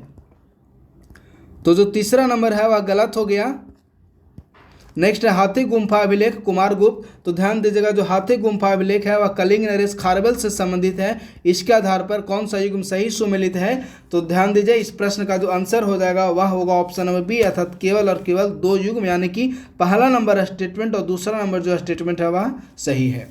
नेक्स्ट 105 नंबर प्रश्न है, ऋग्वैदिक समाज के संबंध में निम्न में से कितने कथन सही हैं। यदि निम्न में से कितने कथन की बात करते हैं तो 2 कथन सही हैं, जिसमें पहला बात करते हैं समाज पितृसत्तात्मक था, पहला कथन सही है। और दूसरा कथन कि महिला पुरोहित दक्षिणा का कोई जिक्र नहीं है, यह भी सही है। लेकिन जो तीसरा नंबर जो स्टेटमेंट है वह गलत है।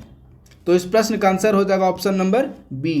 नेक्स्ट 106 नंबर प्रश्न है, जैन धर्म के संबंध में निम्नलिखित कथनों पर विचार करें और बताएं कि उपरोक्त में से कितने कथन हैं वह सही है।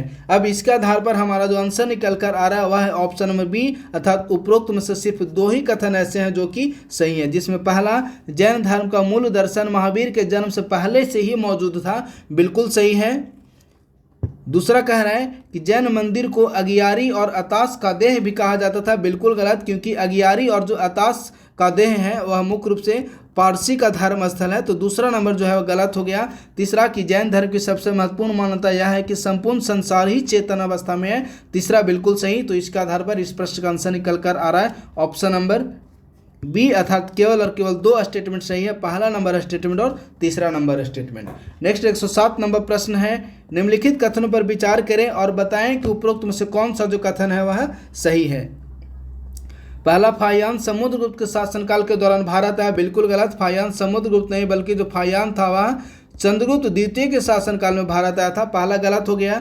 दूसरा कह रहा है कि इन्होंने नालंदा विश्वविद्यालय के बारे में व्यापक जानकारी दी, बिल्कुल गलत। नालंदा विश्वविद्यालय नहीं बल्कि इन्होंने बौद्ध मठ के बारे में ज़्यादा जानकारी दी है। तो ऑब्वियसली जब पहला एवं दूसरा नंबर विकल्प गलत हो गया तो इस प्रश्न का आंसर हो जाएगा ऑप्शन नंबर सी अर्थात केवल और केवल 3।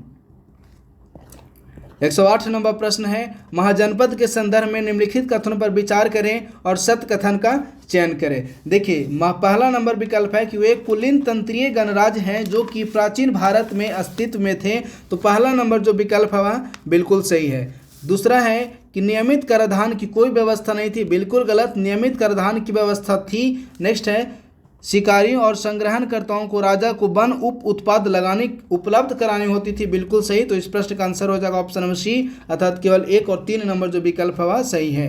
नेक्स्ट 109 नंबर प्रश्न है, अजंता और एलोरा की गुफाओं के संबंध में निम्नलिखित कथनों पर विचार करें और बताएं कि कौन सा जो कथन है वह सही है। तो देखिए इस प्रश्न का आंसर हो जाएगा ऑप्शन नंबर सी, दोनों जो कथन है वह सही है। 110 नंबर प्रश्न है, निम्नलिखित राजवंशों पर विचार करें और बताएं कि उपरोक्त में से कौन सा राजवंश गुप्त साम्राज्य के समकालीन थे। यदि गुप्त साम्राज्य के समकालीन राजवंश की बात करते हैं तो बाकाटस, कदम्ब और हुन, ये जो तीनों हैं गुप्त साम्राज्य के समकालीन थे, अर्थात ऑप्शन नंबर बी इस प्रश्न का सही आंसर है। नेक्स्ट 111 नंबर प्रश्न है, गुरु नानक के संदर्भ में निम्नलिखित कथनों में से कौन सा जो कथन है वे सही है। पहला, इन्होंने सिख धर्म की स्थापना की। देखिए जो पहला नंबर विकल्प है बिल्कुल सही। दूसरा, इन्होंने सगुण भक्ति परंपरा के रूप की वकालत की, बिल्कुल गलत। तीसरा, गुरु नानक के विचारों ने एक ईश्वर की पूजा के महत्व पर जोर दिया, बिल्कुल सही। तो इस प्रश्न का आंसर हो जाएगा ऑप्शन नंबर सी, अर्थात 1 और 3। 112 नंबर प्रश्न है, प्राचीन ग्रंथों के बारे में निम्नलिखित कथनों पर विचार करें। पहला कह रहा है कि कामादक ने चंद्रगुप्त द्वितीय के काल में नीति सार लिखा। तो देखिए जो पहला नंबर विकल्प है बिल्कुल सही है। दूसरा, दंडी ने 10 कुमार चरित की रचना की, बिल्कुल सही। तीसरा, बाणभट्ट ने कादम्बरी नामक रोमांटिक उपन्यास लिखा, यह भी सही है, तो ऑप्शन नंबर डी इस प्रश्न का सही आंसर है। नेक्स्ट 113 नंबर प्रश्न है, निम्नलिखित संस्कृत व्याकरणों को उनके समय अवधि के अनुसार सही कालानुक्रमिक क्रम में व्यवस्थित करें। देखिए तो जो पहला नंबर विकल्प है पाणिनि, दूसरा कात्यायन और तीसरा है पतंजलि। तो हमें बताना है कि सबसे पहले किस ग्रंथ की रचना हुई थी। तो सबसे पहले पाणिनि की रचना हुई थी, अर्थात सबसे पहले हो जाएगा 1। उसके बाद दूसरी बार रचना जो की थी कात्यायन की रचना की गई थी, और तीसरी बार रचना हुई थी पतंजलि की हुई थी, अर्थात इसके आधार पर हमारा आंसर निकल कर आ रहा है ऑप्शन नंबर ए। 114 नंबर प्रश्न है, भारतीय इतिहास में धार्मिक योग्यता हासिल करने के लिए बौद्धों और ब्राह्मणों को कर मुक्त भूमि अनुदान देने वाले पहले व्यक्ति कौन थे। तो देखिए जो पहले व्यक्ति थे वो सातवाहन वंश के शासक थे, अर्थात ऑप्शन नंबर बी इस प्रश्न का सही आंसर है। नेक्स्ट 115 नंबर प्रश्न है, निम्नलिखित का मिलान करें एवं ऊपर में दिए गए कोड का उपयोग करके सही उत्तर का चयन करना है। यदि सांची की बात करें तो जो सांची है इसका प्राचीन नाम था काकना डा बोटा, अर्थात ए का हो जाएगा ऑप्शन नंबर 4। यदि 1 और 4 की बात करते हैं तो सिर्फ और सिर्फ विकल्प ए में विकल्प ए का ए में 4 दिया हुआ है, अर्थात इसके अनुसार आंसर हो जाएगा ऑप्शन नंबर ए। 116 नंबर प्रश्न है, निम्नलिखित पर विचार करें और ऊपर में दिए गए कोड का उपयोग करके सही उत्तर का चयन करें। देखिए पहला है, अकबर मुगल सम्राट में से पहला था जिसने दक्कन को जीतने की योजना बनाई। तो जो पहला नंबर है बिल्कुल सही है। दूसरा, दक्कन को जीतने में उनका प्राथमिक उद्देश्य साम्राज्य का विस्तार था, यह भी सही है। तो इस प्रश्न का आंसर हो जाएगा ऑप्शन नंबर ए, क्योंकि जो कथन आर है वह ए के लिए सही स्पष्टीकरण व्यक्त कर रहा है। 117 नंबर प्रश्न है, वह बाणभट्ट और ह्वेनसांग दोनों का संरक्षक था। तो देखिए यदि बाणभट्ट और ह्वेनसांग दोनों के संरक्षक की बात करते हैं तो एकमात्र ही शासक कैसे थे जो कि बाणभट्ट और ह्वेनसांग दोनों के संरक्षक हुए हैं, वो हर्षवर्धन है। तो ऑब्वियसली स्पष्ट का आंसर हो जाएगा ऑप्शन नंबर बी। 118 नंबर प्रश्न है, जैन धार्मिक विरासत स्थल और दूसरी तरफ स्थान दिया हुआ है, इसके आधार पर हमें सिलेक्ट करना है कि कितने युग में है वो सही ढंग से सुमेलित हैं। यदि श्रवण बेलगोला की बात करते हैं तो यह कर्नाटक में है, यानी कि पहला सही सुमेलित है। दूसरा, रणकपुर गुजरात, देखिए रणकपुर गुजरात नहीं बल्कि जो रणकपुर है वह राजस्थान में अवस्थित है। और नेक्स्ट है गिरनार पर्वत राजस्थान नहीं बल्कि गिरनार गुजरात में अवस्थित है। दूसरा तीसरा गलत हो गया। नेक्स्ट है पार्श्वनाथ की पहाड़ी झारखंड में अवस्थित बिल्कुल है पार्श्वनाथ की पहाड़ी झारखंड में अवस्थित बिल्कुल है, अर्थात 1 एवं 4 जो कथन है वो सही है। तो इसका आधार पर आंसर निकल कर आ रहा ऑप्शन नंबर बी, क्योंकि ऊपर में दिए गए 4 स्टेटमेंट में सिर्फ और सिर्फ 2 स्टेटमेंट ही सही हैं। 119 नंबर प्रश्न है, यह कश्मीर घाटी में नवपाषाणकालीन स्थल है। देखिए यदि कश्मीर घाटी में नवपाषाणकालीन स्थल की बात करते हैं तो कश्मीर घाटी में नवपाषाणकालीन स्थल है बुर्जहोम। तो ऑब्वियसली स्पष्ट का आंसर हो जाएगा ऑप्शन नंबर बी। 120 नंबर प्रश्न है, उत्तर वैदिक काल के बारे में निम्नलिखित कथनों पर विचार करें और बताएं कि उपरोक्त कथनों में से कौन सा जो कथन है वह सही है। देखिए यदि उत्तर वैदिक काल की बात करते हैं तो विकल्प 1 एवं विकल्प 2 दोनों ही कथन सही हैं। तो ऑब्वियसली स्पष्ट का आंसर हो जाएगा ऑप्शन नंबर सी, अर्थात 1 एवं 2 दोनों ही कथन है वह सही हैं। 121 नंबर प्रश्न है, वह गौड़ीय वैष्णववाद के संस्थापक हैं। देखिए यदि गौड़ीय वैष्णववाद के संस्थापक की बात करते हैं तो गौड़ीय वैष्णववाद के संस्थापक के रूप में चैतन्य देव को माना जाता है, अर्थात ऑप्शन नंबर सी इस प्रश्न का सही आंसर हो जाएगा। नेक्स्ट 122 नंबर प्रश्न है। देखिए 122 नंबर प्रश्न के विकल्प सी एवं विकल्प डी में टाइपिंग एरर हो गया है। विकल्प सी एवं विकल्प डी दोनों में एक ही ऑप्शन के लिखा हुआ है। तो प्रश्न कह रहा है कि निम्न में से कौन सा नीचे उल्लिखित राजवंशों का सही कालानुक्रमिक क्रम है, अर्थात ऑप्शन नंबर सी एवं ऑप्शन नंबर डी दोनों ही इस प्रश्न का सही आंसर हो जाएगा। नेक्स्ट 123 नंबर प्रश्न है। Niccolo Conti, Fernao Nuniz, Domingo Paes, Duarte Barbosa और अब्दुल रजाक जैसे विदेशी यात्रियों ने निम्न में से किस राज्य का दौरा किया। यदि निम्न में से किस राज्य की बात करते हैं तो ये जो सारे थे वो विजयनगर का दौरा किए थे, अर्थात ऑप्शन नंबर सी इस प्रश्न का सही आंसर हो जाएगा। नेक्स्ट प्रश्न है। निम्नलिखित का सुमेलित करें और ऊपर में दिए गए कोड का उपयोग करके सही उत्तर का चयन करें। पहला कह रहा है तुर्कान ए चहलगामी। यदि तुर्कान ए चहलगामी की बात करते हैं तो इल्तुतमिश द्वारा स्थापित किया गया था, अर्थात ए का हो जाएगा ऑप्शन नंबर ए। यदि ए का ऑप्शन नंबर 1 की बात करते हैं तो ऑब्वियसली इस प्रश्न का आंसर हो जाएगा ऑप्शन नंबर बी, क्योंकि ऑप्शन नंबर बी ही एकमात्र ऐसा है जिसमें ए का ऑप्शन नंबर 1 मिल रहा है। नेक्स्ट 125 नंबर प्रश्न बलवन से संबंधित है। प्रश्न बहुत ही आसान है। प्रश्न कह रहा है कि बलवन के बारे में निम्नलिखित कथनों पर विचार करें और बताएं कि उपरोक्त में से कितने कथन है वे सही हैं। पहला, बलवन जो है वह मामलुक वंश का संस्थापक था, तो पहला नंबर ही स्टेटमेंट गलत होगा। बलवन जो है मामलुक वंश का संस्थापक नहीं बल्कि 9वें क्रम का शासक था, तो पहला नंबर जो विकल्प है वह गलत हो गया।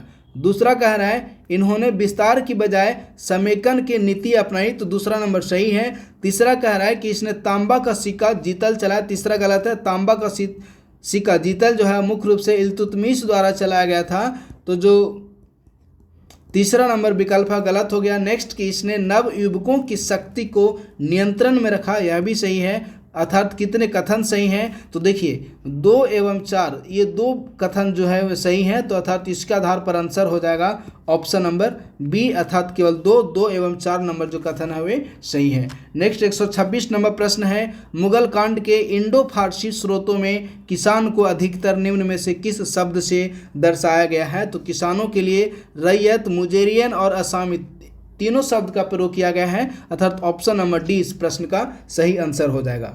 नेक्स्ट प्रश्न है। निम्न में से कौन सा तमिल महाकाव्य लगभग 1400 साल पहले सतनार द्वारा लिखा गया था। देखिए अब यदि प्रश्न आता है कि सतनार द्वारा किस तमिल महाकाव्य की रचना की गई थी, तो सतनार द्वारा मणिमेकलाई तमिल ग्रंथ की रचना की गई थी, अर्थात ऑप्शन नंबर बी इस प्रश्न का सही आंसर हो जाएगा। नेक्स्ट 128 नंबर प्रश्न है। सतपुला बांध 14वीं शताब्दी का एक वास्तुशिल्प चमत्कार है जो सिंचाई के लिए पानी का एक विश्वसनीय स्रोत था और संभावित घुसपैठियों के खिलाफ रक्षा के रूप में भी काम करता था। ये जो सतपुला बांध था उसका निर्माण किनके द्वारा करवाया गया था। तो जो सतपुला बांध का जो निर्माण है वह मुख्य रूप से मोहम्मद बिन तुगलक द्वारा करवाया गया था, तो इस प्रश्न का आंसर हो जाएगा option number D. Next 129 number प्रश्न है। आदि पर्वन निम्न में से किसका प्रथम खंड है। देखिए यह जो आदि पर्वन है वह महाभारत का प्रथम खंड है, अर्थात ऑप्शन नंबर ए इस प्रश्न का सही आंसर हो जाएगा। नेक्स्ट 130 नंबर प्रश्न है। निम्नलिखित लड़ाइयों को कालानुक्रमिक क्रम में व्यवस्थित करें और बताएं कि ऊपर में दिए गए क्रम के अनुसार सही उत्तर का चयन करना है। तो देखिए इस प्रश्न का आंसर हो जाएगा ऑप्शन नंबर सी। खानवा का युद्ध की बात करते हैं तो खानवा का युद्ध जो है 1527 ईस्वी में लड़ा गया। घाघरा का युद्ध 1529 ईस्वी में लड़ा गया। हल्दी घाटी का युद्ध 1576 ईस्वी में लड़ा गया और जो तालीकोटा का युद्ध है वह 1565 ईस्वी में लड़ा गया। अब इसके आधार पर यदि हम लोग क्रम में सजाएं तो ऑब्वियसली इस प्रश्न का आंसर निकल कर आ रहा है ऑप्शन नंबर सी। नेक्स्ट प्रश्न है। निम्नलिखित विशेषताओं पर विचार करें और बताएं कि उपरोक्त जो विशेषताएं हैं वे निम्न में से किसे संदर्भित करती हैं। तो उपरोक्त जो विशेषताएं हैं वे तट मंदिर महाबलीपुरम को संदर्भित करती हैं, तो इस प्रश्न का आंसर हो जाएगा option number B. Next 132 number प्रश्न है। निम्नलिखित विशेषताओं पर विचार करें और बताएं कि उपरोक्त में से कौन सी विजयनगर वास्तुकला शैली की प्रमुख विशेषताएं हैं। देखिए यदि विजयनगर वास्तुकला शैली की प्रमुख विशेषता की बात करते हैं तो राया गोपुरम, कल्याण मंडपम और अखंड स्तंभ ये जो तीनों हैं वो विजयनगर वास्तुकला शैली की प्रमुख विशेषता है, तो इस प्रश्न का आंसर हो जाएगा ऑप्शन नंबर ए। नेक्स्ट प्रश्न है। चराई देव मैदान किस साम्राज्य से संबंधित है। यदि चराई देव मैदान की बात करते हैं तो जो चराई देव मैदान है वह किस साम्राज्य से संबंधित है, तो इस प्रश्न का जो आंसर हो जाएगा वह होगा ऑप्शन नंबर ए, अर्थात अहोम साम्राज्य। इस अहोम साम्राज्य की जो स्थापना है वह असम राज्य में की गई थी। नेक्स्ट 134 नंबर प्रश्न है, निम्नलिखित में कौन सा विभाग फिरोज शाह तुगलक द्वारा स्थापित किया गया था। यदि फिरोज शाह तुगलक द्वारा स्थापित विभागों की बात करें तो देखिए दीवान बंदगान, दीवान खैरात और दीवान इस्तिहाक 1, 3 एवं 4, ये जो तीनों हैं इसकी स्थापना फिरोज शाह तुगलक द्वारा करवाई गई थी, अर्थात ऑब्वियसली इस प्रश्न का आंसर हो जाएगा ऑप्शन नंबर सी, अर्थात 1, 3 और 4। नेक्स्ट 135 नंबर प्रश्न है, निम्नलिखित अनुच्छेद पर विचार करें और बताएं कि उपरोक्त अनुच्छेद निम्न में से किस शासक से संबंधित है। प्रश्न कह रहा है उपरोक्त अनुच्छेद, यानी कि अनुच्छेद में जो दिया हुआ है कि उनका नाम फरीद रखा गया। देखिए यदि हम लोग फरीद की बात करते हैं तो ऑब्वियसली प्रश्न विकल्प के अनुसार प्रश्न उठता है कि किस शासक का नाम बचपन का नाम फरीद खां था। तो जो फरीद है वह मुख्य रूप से शेर शाह का संबंधी था, उसका नाम फरीद रखा गया। वह अपनी योग्यता और कार्यकुशलता से भारत में अफगानों के सरदार के रूप में उभरे। तो ये जो स्टेटमेंट है वह शेर शाह से संबंधित है। तो इस प्रश्न का आंसर हो जाएगा ऑप्शन नंबर सी। 136 नंबर प्रश्न है, निम्नलिखित यात्रियों पर विचार करें और बताएं कि शाहजहां के शासनकाल के दौरान किस यात्री ने भारत को दौरा किया। देखिए यदि शाहजहां के शासनकाल के दौरान भारतीय यात्री की बात करते हैं तो उपरोक्त जो 5 यात्री हैं वो शाहजहां के शासनकाल के दौरान ही भारत की यात्रा किए थे। तो इस प्रश्न का आंसर हो जाएगा ऑप्शन नंबर डी। नेक्स्ट प्रश्न है, मनसबदारी प्रणाली के संदर्भ में निम्नलिखित कथनों पर विचार करें और बताएं कि उपरोक्त में से कौन सा जो कथन है वह सही है। देखिए पहला नंबर विकल्प कह रहा है कि यह नागरिक और सैन्य प्रशासन का आधार था। पहला नंबर विकल्प बिल्कुल सही। दूसरा कि कुलीन मनसबदार होते थे जिन्हें अपने पद के अनुसार भुगतान के रूप में जागीर या भूमि अनुदान प्राप्त होता था, बिल्कुल सही है। नेक्स्ट है कि मनसबदार का पद जो है वह वंशानुगत होता था, बिल्कुल गलत। तो इस प्रश्न का आंसर हो जाएगा ऑप्शन नंबर ए, अर्थात 1 और 2। नेक्स्ट प्रश्न है, निम्नलिखित कथनों पर विचार करें एवं ऊपर में दिए गए कोड का उपयोग करके सत्य कथन का चयन करना। यह जो प्रश्न है वह असर्शन एवं रीजन से संबंधित है। तो प्रश्न के अनुसार जो आंसर हो जाएगा वह होगा ऑप्शन नंबर बी, अर्थात ए गलत है एवं जो विकल्प बी आर है वह सही है। प्रश्न कह रहा है कि जागीरदारी प्रणाली मराठों द्वारा शुरू की गई थी। देखिए यह जो पहला नंबर है वह बिल्कुल गलत हो गया, क्योंकि मराठों द्वारा नहीं बल्कि मुगलों द्वारा प्रारंभ की गई थी। तो जो पहला नंबर है वह गलत हो गया। तो ऑब्वियसली इस प्रश्न का आंसर हो जाएगा ऑप्शन नंबर ए। नेक्स्ट 139 नंबर प्रश्न है, प्राचीन इतिहास की अवधि के दौरान कानी, करणमयी और मिताची शब्दों का उल्लेख निम्न में से किसके संदर्भ में किया गया है। तो ये जो तीनों शब्द हैं वह भूमि अधिकार के संदर्भ में किए गए हैं, अर्थात ऑप्शन नंबर बी इस प्रश्न का सही आंसर है। नेक्स्ट 140 नंबर प्रश्न है, मुगल वास्तुकला के संदर्भ में निम्नलिखित कथनों पर विचार करें और बताएं कि उपरोक्त में से कितने कथन हैं वे सही हैं। देखिए यदि पहला नंबर विकल्प की बात करते हैं कि जहांगीर के शासनकाल के दौरान मुगल वास्तुकला अपने चरम पर पहुंच गई, तो जो पहला नंबर विकल्प है वह गलत है। जहांगीर नहीं बल्कि यह शाहजहां के समय में मुगल वास्तुकला का सर्वोच्च विकास हुआ। तो जो पहला नंबर ही स्टेटमेंट गलत हो गया। दूसरा, औरंगजेब के शासनकाल में लाहौर में बादशाही मस्जिद का निर्माण हुआ, बिल्कुल सही है। तीसरा कह रहा है कि प्रारंभिक मुगल शासकों द्वारा अपनी इमारतों के निर्माण के लिए लाल पत्थर का उपयोग किया गया, बिल्कुल सही। अर्थात इस प्रश्न का आंसर हो जाएगा ऑप्शन नंबर बी, अर्थात उपरोक्त में से सिर्फ और सिर्फ 2 स्टेटमेंट ही सही हैं, 2 और 3। नेक्स्ट प्रश्न है, वह दिल्ली सल्तनत के पहले शासक थे जिन्होंने यह विचार रखा कि राज्य शासितों के उदार समर्थन पर आधारित होना चाहिए, और चूंकि भारत में अधिकांश लोग हिंदू थे इसलिए भारत का राज वास्तव में इस्लामी नहीं हो सकता।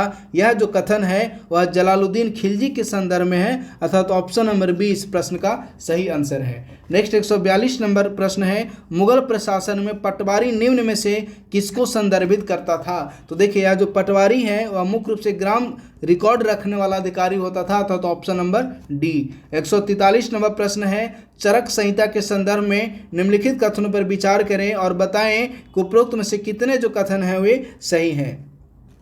तो देखिए इस प्रश्न का आंसर हो जाएगा ऑप्शन नंबर डी, अर्थात चारों जो स्टेटमेंट है वे सही दिए हुए हैं। तो ऑप्शन नंबर डी इस प्रश्न का सही आंसर है। 144 नंबर प्रश्न है, निम्नलिखित परवर्ती मुगल राजाओं पर विचार करें और उन्हें कालानुक्रम में व्यवस्थित करें। यदि परवर्ती मुगल राजाओं पर विचार करते हैं तो देखिए जो फर्रुखसियर है, फर्रुखसियर 1713 ईस्वी में नया सम्राट बनता है। उसके बाद अहमद शाह जो है वह अहमद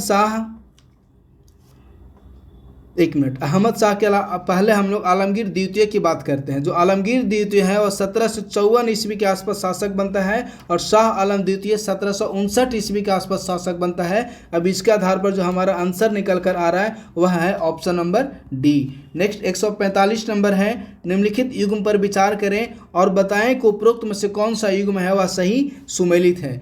तो पहला कह रहा है टिकुली पेंटिंग बिहार, बिल्कुल सही। दूसरा कह रहा है कांगड़ा चित्रकला असम। देखिए यह जो कांगड़ा चित्रकला है वह असम नहीं बल्कि हिमाचल प्रदेश से संबंधित है। जो दूसरा नंबर विकल्प है वह गलत हो गया। तो ऑब्वियसली इस प्रश्न का आंसर हो जाएगा ऑप्शन नंबर ए, अर्थात पहला नंबर और तीसरा नंबर जो विकल्प है वे सही है। नेक्स्ट प्रश्न है, मीमांसा दर्शन के बारे में निम्नलिखित कथनों पर विचार करें और बताएं कि उपरोक्त में से कितने कथन हैं वे सही हैं। पहला नंबर विकल्प है कि वेद शाश्वत हैं और उनमें समस्त ज्ञान समाहित है। तो जो पहला नंबर विकल्प है वे सही हैं। दूसरा कह रहा है कि मीमांसा में न्याय वैशेषिक प्रणाली शामिल है, यह भी सही है। नेक्स्ट है कि यह वैध ज्ञान की अवधारणा पर जोर देता है, यह भी सही है, अर्थात ऑप्शन नंबर सी इस प्रश्न का सही आंसर है। नेक्स्ट प्रश्न है, सिकंदर लोदी के संदर्भ में निम्नलिखित कथनों पर विचार करें और बताएं कि ऊपर में दिए गए कथनों के अनुसार कौन सा कथन सही है। पहला नंबर विकल्प कह रहा है कि इन्होंने लोदी वंश की स्थापना की, बिल्कुल गलत। दूसरा कह रहा है कि विद्वानों को संरक्षण मिलने के कारण उसका दरबार विद्या का केंद्र बन गया, बिल्कुल सही। तीसरा वह ललित कला और संगीत के महान संरक्षक थे, यह भी सही है, अर्थात इस प्रश्न का आंसर हो जाएगा ऑप्शन नंबर बी। नेक्स्ट प्रश्न है, रामानुजाचार्य के बारे में निम्नलिखित कथनों पर विचार करें एवं सत्य कथन का चयन करें। पहला कह रहा है कि वह श्री वैष्णव संप्रदाय के संस्थापक थे, बिल्कुल गलत। दूसरा, उन्होंने भक्ति और आध्यात्मिक मुक्ति के महत्व पर जोर दिया, बिल्कुल सही। नेक्स्ट है, श्री भाष्यम और गीता भाष्यम उनके कुछ महत्वपूर्ण साहित्यिक कार्य में से एक थे, बिल्कुल सही है, अर्थात इस प्रश्न का आंसर हो जाएगा ऑप्शन नंबर बी 2 और 3। यदि श्री वैष्णव संप्रदाय की बात करें तो जो वैष्णव संप्रदाय के संस्थापक थे वे नाथ मुनि थे, इसी कारण जो पहला नंबर विकल्प है वह गलत हो गया। तो ऑब्वियसली इस प्रश्न का आंसर हो जाएगा ऑप्शन नंबर बी, अर्थात केवल 2 एवं 3 कथन जो है वे सही हैं। नेक्स्ट 149 नंबर प्रश्न है, निम्नलिखित में कौन सी वास्तुकला की तुगलक शैली की विशेषताएं हैं।